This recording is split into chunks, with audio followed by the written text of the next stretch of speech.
Hello everyone and welcome to Slash Film Daily for Tuesday, October 23rd, 2018.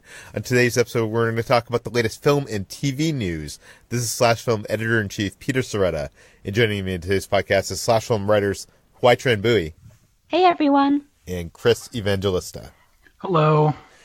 Okay, we have not had a news episode since Thursday of last week, so we have a lot of news to get to, and even some I'm going to delay until tomorrow. But let's start things off with Halloween, which hit theaters this weekend, and how did it do at the box office, HD?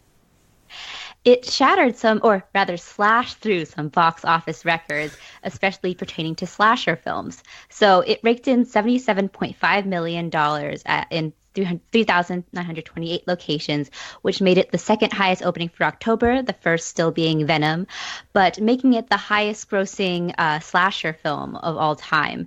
So this is a great news for Halloween and possibly some good news for future slasher reboots. Yeah, this is a good segue to get into it. Let's talk about Robert Englund, who is guest starring on The Goldbergs, reprising his iconic role as Freddy Krueger. Is there a chance that he could come back as Freddy once again in another Nightmare on Elm Street movie?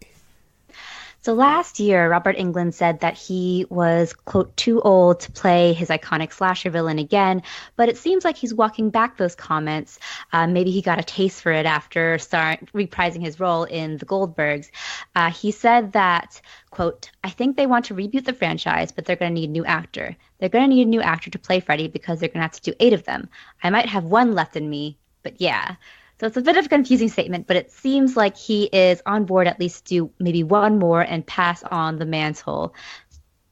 Well, I think if Halloween shows us anything, like these franchises, these horror slasher franchises could have, new life in today. Chris, I know you're a huge horror fan. Would you like to see Robert Englund come back as Freddy Krueger in one last Nightmare on Elm Street movie? Yeah, absolutely. I would love for him to get one last swan song, especially after that terrible remake. Like that remake was so bad, and it sort of like, I don't know, it left the Nightmare on Elm Street franchise on this really down note. So I'd love for him to have one last chance to like redeem himself. It would be like the Rocky Balboa of the Nightmare on Elm Street franchise, where he comes back and restores the dignity to the series. Yeah, but or maybe even the Creed of the Rocky franchise. Yeah, he trains a young Freddy to take it. So is that the take on it? Like, how do you make this a legacy equal? Where, like, with Halloween, this was a sequel to the first one, and it kind of obliterated all of the other sequels, all the bad and good sequels. What would be the take on this new Nightmare on Elm Street with Robert Englund?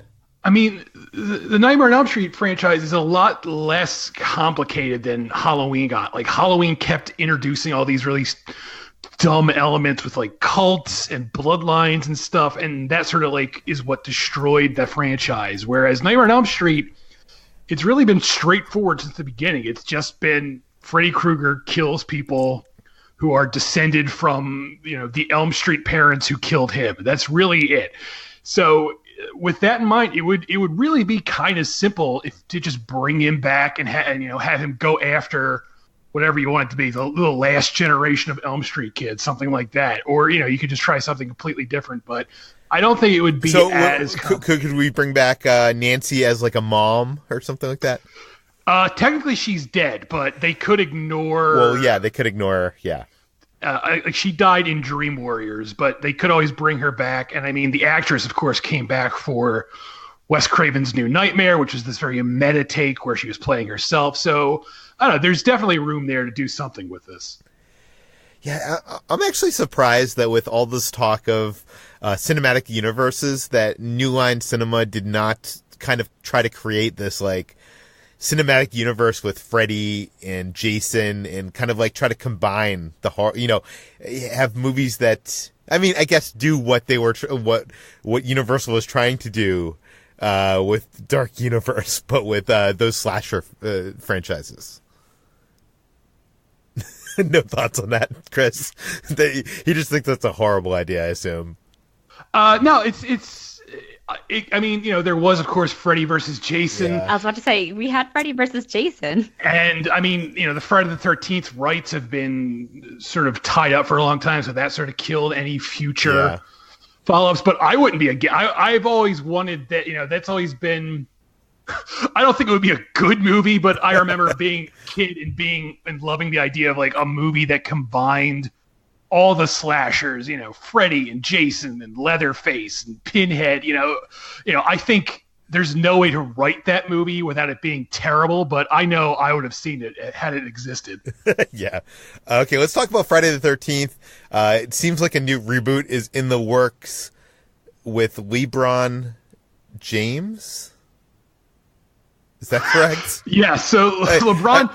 I'm like, when I was saying it, I was like, that does not sound correct. But yeah, so legendary basketball player LeBron James.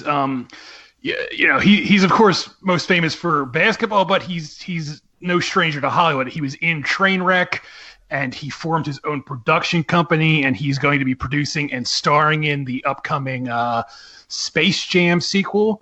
And apparently he's also going to be producing the Friday the 13th reboot. So Friday the 13th, as I mentioned a few minutes ago, has been tied up in sort of legal issues where Victor Miller, who wrote the original film, has been filing lawsuits claiming he owns the rights to the franchise because he wrote the original film. And other people were saying otherwise, and as a result, it caused all these legal issues. A judge recently just ruled in Victor Miller's favor, so he has the rights again. And almost immediately after this ruling came this news that LeBron James is producing the film. So I'm guessing Victor Miller is rushing to get a film made while he still has the rights before an appeal happens. But this sounds strange on the surface, but LeBron James has said in the past he's a big horror fan and a big Friday the 13th fan. He actually released a brand of Friday the 13th themed sneakers, which I didn't know about until writing this story. So he's apparently a big fan of the series, and I guess he's just exercising the clout he has now to get this off the ground. And do you think we could see LeBron behind the mask? Like, he does have like a huge intimidating figure. Like, he's a big guy. I mean, I don't know how good an actor he is, but at the same time, you don't really need to be a great actor to play Jason because he doesn't say anything. So if he wanted to do that, I wouldn't be against it. I don't know if that's what he wants to do, if he's just producing. He's making the movie just so he can be Jason. Maybe, yeah. HJ, do you have any interest in this? Not particularly. I'm also very confused by this, and it sounds like the legal rights are just kind of all a mess right now. I don't really know what LeBron James his talents are as a producer, and I'm sure he's a fan, but I have no idea what to make of this news. I don't know. I just feel like when they're hiring LeBron to do these movies, they're looking at him in a way that, he's a brand that will bring this audience to this franchise. I don't know. It just doesn't seem. I don't know. We haven't seen any movies from him, so maybe that's just cynical me. I'm just wondering. It just seems so ridiculous. But maybe after Space Jam, maybe I'll feel differently. Probably not. Let's move on to MoviePass, which is officially getting spun off into its own separate company. HT, what is going on here? Explain this for us. Yes, so parent company Helios and Matheson Analytics seem to be trying to distance themselves as much as possible from MoviePass and turn its sinking ship into maybe a sinking life raft with Helios and Matheson just kind of sailing off separately. But Helios and Matheson are planning to spin off the embattled MoviePass assets, which include MoviePass Films, MoviePass Ventures, and MoviePhone, into a subsidiary company that will be publicly traded. And Helios and Matheson have had a lot of troubles since they've acquired MoviePass. Their stock has dropped phenomenally from over $30 a share to around 1 cent a share. And they're currently under investigation by the New York Attorney State General based on allegations that it misled investors. So after they announced this, the stock did rise by 42%, but that only brings it to 2 cents a share. But it seems like Helios and Matheson are just trying their best to distance themselves from MoviePass as much as possible, which continues to just bleed users and kind of become the butt of even more jokes. So they're trying to spin this as a good thing, that MoviePass is becoming their own company, but it's basically just to survive dying, being pulled into the lake. Yes. They said something along the lines of, this was Ted Farnsworth, the CEO of Helios and Matheson.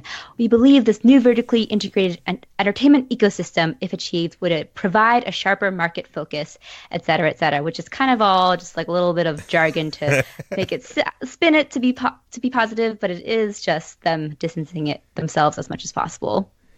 It's interesting. I was just listening to producer Nina Jacobson on the Without Fail podcast, and it was interesting. She was talking about how when you get fired in Hollywood, that basically the lawyers come up with a story that both companies kind of agree upon, the person being fired and the studio, and it's the lie that isn't actually true. And I don't know. I just feel like this is another one of those kind of like lies that really isn't true. Creative differences. Yes, creative differences. Last week, Netflix announced that they were canceling Iron Fist, and later in the week, as a big surprise, we weren't expecting this, they also announced that Luke Cage is canceled. Chris, what is going on here? So Luke Cage got 2 seasons on Netflix, like Iron Fist, and now it's gone. It's being canceled like that show. Netflix released a statement saying, unfortunately, Luke Cage will not return for a 3rd season. Everyone at Marvel and Netflix are blah, blah, blah, blah, blah. You know, it's your standard boilerplate, sorry, but not sorry statement where, you know, this is it. We're done with Luke Cage. It's if you're a fan of this show, it's a little unfortunate because season 2 actually ended not with a cliffhanger, but with a setup for taking the show in a whole new direction, and I guess that's just not going to happen now. So Luke Cage is over. You have watched both seasons of this show. What do you think? Like, is it good that it's ending here, or would you have liked to see this where it would have gone? I mean, it's not the best show. Mike Coulter was very good in the lead role, and some of the actors were very good on it, and it was one of the few Marvel Netflix shows that actually gave Rosario Dawson something to do, other than like the other ones where she just like sort of shows up for one scene. But you know, last season really dragged things out to the point where I almost didn't want to finish it, but I did. But I will admit the ending of the season was a interesting setup where I guess, I don't know, I'll give it away since the show is canceled now and it doesn't really matter and you should have seen it by now. Okay, spoilers for the show coming up in the next minute. Go ahead. So at the end of the show, it sort of sets up that Luke Cage is going to become like the villain for season 3, where he takes over this criminal empire, basically, that, you know, he's been fighting against the whole time. And that was an intriguing setup to see where that would go. But I guess that's not going to happen now. Do you think that story could be told in like another series, like another Netflix Marvel series? Like, I know that they're saying that the Defenders probably isn't coming back, but something like that? I don't know. I've seen people suggesting like, oh, maybe this means Heroes for Hire is going to happen now because those shows been canceled. But I feel like that's like way too optimistic of thinking. It's like these shows failed, so they're going to be rewarded with a new show. Like, that's not how things work. So I don't think that's going to happen. I retweeted this image that was posted yesterday. It showed the cast of the Defenders, half of them turning to dust and Thanos smiling. And I thought that was kind of funny. But anyways, okay, let's move on to our next story. And that is that there might be an Indiana Jones land coming to Disney's Hollywood Studios theme park in Orlando, Florida. HT, what is the rumor mill saying? So there's been a long rumored Indiana Jones land that would take be built at Walt Disney World and was until now rumored to take place in the Animal Kingdom's Dino Land and Dinosaurs attraction. But it seems, with the newest rumor, that it will be built in Disney's Hollywood Studios, and that would be in the area where the Indiana Jones Stunt Show currently exists. The Stunt Show is a rather old attraction that was built in 1989, as it hasn't really been updated since around 2004, and it would take that area as well as around 8 acres of the land around it. And this is sort of in conjunction with the upcoming 50th anniversary of Walt Disney World, which is being celebrated with the development of several new lands, including Toy Story Land and Star Wars Galaxy's Edge, both of which are going to open in 2019. But the Indiana Jones land, or mini land rather, because it's only 8 acres, is currently still up in the air. It's a pitch essentially by the Imagineers, and it's not completely confirmed if it's in development. And if it were to start being in development, it would probably open sometime after 2021. Interesting. So there's no word on what ride would be built there. Like, I know that there's a roller coaster in Paris. There is the attraction in Disneyland that you mentioned that is kind of like the dinosaur ride that that it was rumored that it might take over in Animal Kingdom. Like, there's no word on what could possibly be going there. According to this new report, this is from Orlando Weekly, it could have an indoor family attraction that will use a previously realized ride system in some new way, as well as an outdoor roller coaster attraction. And those seem to be the two main features as of now. Very interesting. This park is, of course, the park where Star Tours is. They're building the new Star Wars Galaxy's Edge. So basically, if you don't, besides Toy Story and Aerosmith and Twilight Zone, half of the park is going to be George Lucas properties if this happens, which I'm all for. I'm okay with it. I'd love to see that happen. I know when they were building the Indiana Jones ride, when they were planning it for Disneyland, it was originally planned to be a multi thing where, like, the Jungle Cruise would be going through it and the roller coaster would, like, it was going to be like this combination of things. And it sounds like they might be going for this aspect of this new land, which I don't know how you'd accomplish it with only that much space, especially in Florida, where they like, their lands to be a lot bigger than they are in California. But we'll have to keep an eye on this. This has not been formally announced. D23 Expo is coming up, so if it is announced, it probably will happen there. But let's move on to Wonder Woman, which yesterday surprised everybody. Wonder Woman 1984 has pushed its release date back till June of 2020. HT, what do we know? Wonder Woman 1984 has lassoed a new release date. So Warner Brothers has pushed back the Wonder Woman sequel by 7 months to June 5th, 2020, which is 7 months after its initial scheduled opening of November 1st, 2019. This was announced by Gal Gadot, who said that she's super excited to announce that, quote, thanks to a changing landscape, we are able to put Wonder Woman back to its rightful home, end quote. So we don't really know what that changing landscape means. It could pertain to the DCEU in general and what Warner Brothers is trying to do with that, or maybe it has to do with 2020, which, fun fact, is when the next presidential elections are happening. So who knows? What could this movie have to do with the presidential elections? Well, we do know that Wonder Woman 1984 takes place in 84, and a majority of it is set in Washington, D.C. We don't know many of the plot details yet, other than it has to do with Cheetah and an unknown character played by Pedro Pascal, but it's possible that this could be a politically driven film, and it could be set for 2020 to tie into that. But this is all speculation for now. Yeah. And we have heard word of what film or films are going to be taking Wonder Woman's previous date. Can you tell us about that? Yes, so the day after Wonder Woman vacated its November slot, Charlie's Angels is taking that November 1st, 2019 slot. Sony has updated the release date for the Charlie's Angels reboot, which stars Kristen Stewart, Naomi Scott, and Ella Balinska, and is helmed by Elizabeth Banks, and is pushing it back 5 weeks from its original scheduled release date. The original date was for September 27th and is now going to November 1st, 2019, where Wonder Woman was. And this is kind of a fun thing because it's actually the date of the release of the 2000 Charlie's Angels movie, as well as it kind of has a nice tie-in to when Wonder Woman and Charlie's Angels were both on TV in the 70s and tussling for ratings at the same time. Yeah. Well, the Terminator's not happy about this. No.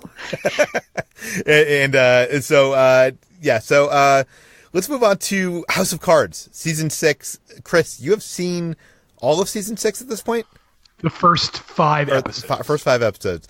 I have not read your review because I do want to experience it. So could you give us, in broad terms, non-spoiler, or, spoiler-free as possible, tell us, how is this show without Kevin Spacey? Well, I will say the review is as spoiler-free as I possibly can make it, but it's good. I actually think this show is now better than it's been in years here in its final season. Obviously everyone knows Kevin Spacey was fired for, sexual misconduct allegations, and this isn't really a spoiler because it's in the trailers, but his character, Frank Underwood, is dead, and Robin Wright's character is now the president.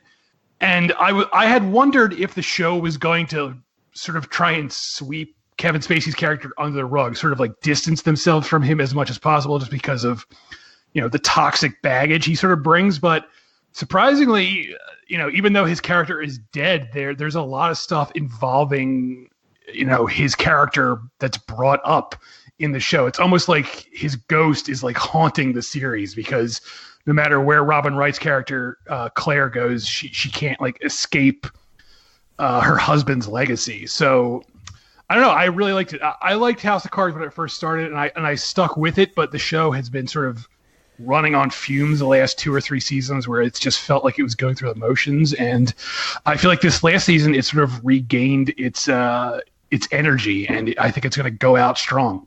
Does it feel like it's heading in a direction that is going to be worthy of a season or series finale? It does. There's a real sense that like everything that's happened, everything these characters have done is finally catching up with them, and things are going to finally come to a head when this season ends. And I do have to ask this, but is Kevin Spacey in the show at all? No, they don't show him.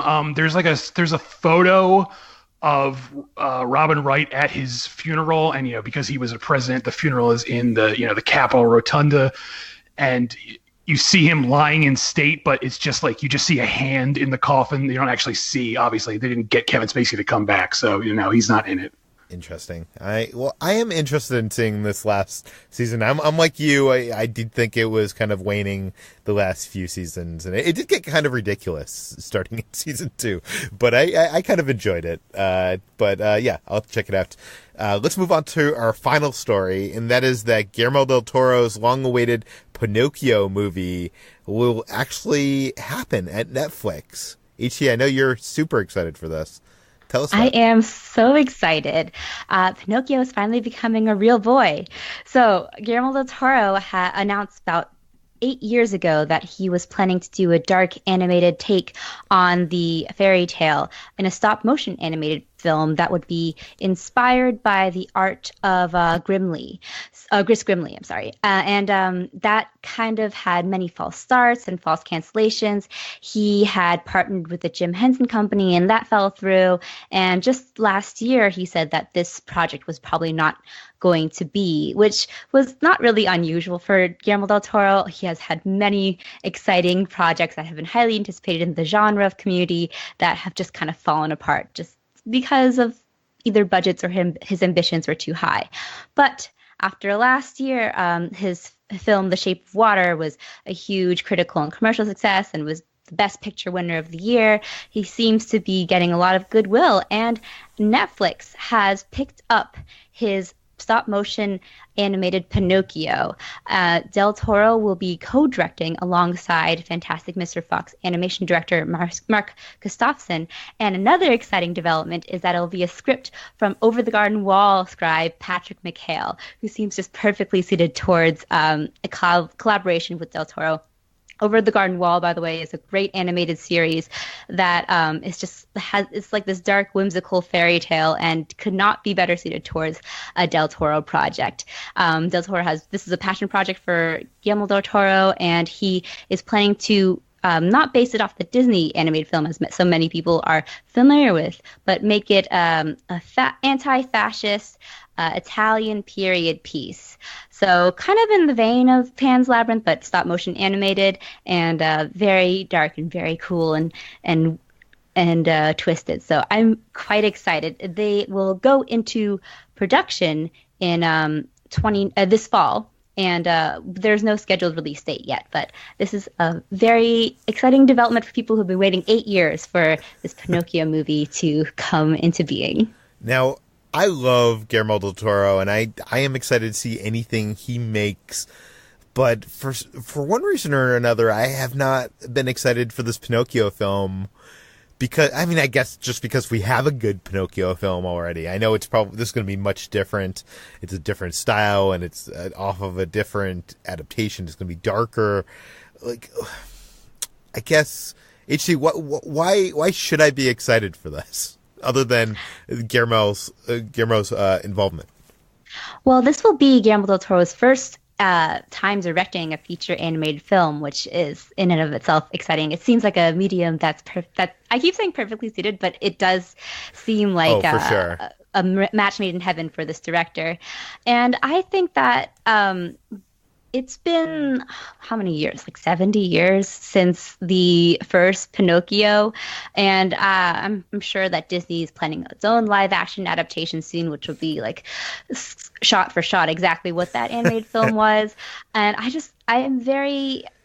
anticipate a film that like does something different with the classic fairy tale, which is quite dark compared to what we've seen and like on the big screen lately. And I think it'll be exciting to see this new take on it and something that's a little bit more macabre. Yeah, and I'm definitely interested in seeing more adult animated features. Chris, I know you are a big fan of Guillermo del Toro's work. Are you excited for this one? I am. I'd be more excited for a new live action Del Toro movie just because I just prefer live action to animated stuff, but anything that gets him working is exciting to me. And I hope now that like Netflix just makes all of he has so many projects that never happen. I just hope Netflix makes them all now, like that At the Mountains of Madness movie and all that stuff. Like just take it all to Netflix and let them do it. Yeah, they're going to save everything. But I do think you're right, HT, that like it is perfectly suited for him, and not only the style, but like, animation as a medium. Guillermo is so particular in how things are framed, what's in frame, how to and I just imagine that the animation medium, and I know he's been involved with the DreamWorks animated movies. I just feel like with him and like there's so much you can tinker. Anytime you can, change the entire scene throughout the process. So I think that it'll be interesting to see what he does when he is at the helm of a medium like animation. So. With animation, the imagination is the limit, really, which is why I think it's so great to see him helming animated film for the first time. Yeah, and have either of you watched the animated series that he did for Netflix? What is it called? Troll Hunters. Troll Hunters. I haven't got the chance to see it, but I heard it's good. It's definitely more family oriented. It's very good though. It's usually I expect from these family oriented like animated shows for it to be kind of like episodic, but this is like very serialized and looks big budget in comparison to things like the Star Wars animated shows. Like it's weird that DreamWorks can produce a much better animated show for Netflix than Disney can with the Star Wars property, on a big network. But Chris, have you dived into that at all? No, I don't. I mean, I haven't seen it, obviously, but I don't really like the style of animations that sort of kept me from watching it. I don't like the character designs. They don't really work for me. I'm picky about that. Okay. Chris, where can people find more of your work online? You can find me on Twitter at CEvangelist413, and I'm on /film every day. And also, please write in for Advice Corner with Chris Evangelista. We have a theme song for it now, but we haven't had an excuse to play it yet. So I want you to write in so we can play this song because it's really good. Yeah, we just haven't had the time. We even have some letters in wait. Someone wants life advice for parenting skills. Oh boy, I am the worst person to ask for that, but I can't wait. So if you need life advice, send it to peter@slashfilm.com, and Chris will get to it when we see fit. HT, where can people find more of your work online? You can also find me every day at slashfilm.com, and I'm on Twitter at htranbui. And you can find me at /film on all social media. You can find all the stories we've talked about today on slashfilm.com and linked in the show notes. This podcast, /Film Daily, is published on every weekday on iTunes, Google Play, Overcast, Spotify, all the popular podcast apps. Please feel free to send us your feedback, questions, comments, concerns to peter@slashfilm.com. And please go to our iTunes page, give us a 5-star review, tell your friends, spread the word, and we'll see you tomorrow. How long was that episode? It's only 30 minutes. Yeah. Good job, guys. We did it. Yay. We had so We're many. efficient. Yeah, we had so many stories. I was very worried that this was going to go 45 minutes or an hour, but We got it, Peter. we did it. Chris is quietly celebrating. I'm here. I'm admiring our work. We did a really Chris good is job. no longer on the call. Are you excited to give parenting advice? I am. I'm very excited. I can't wait for this. This will be good. Chris's parenting advice: do not. Yes. Have you considered returning your child? I feel like we need a disclaimer. So far, Yeah. I think our first one, Chris gave the advice for someone not to go to college. And I'm just slowly ruining people's lives with the Advice Corner. Chris breaking down society one advice corner at a time. Yeah, just destroying everyone letter by letter.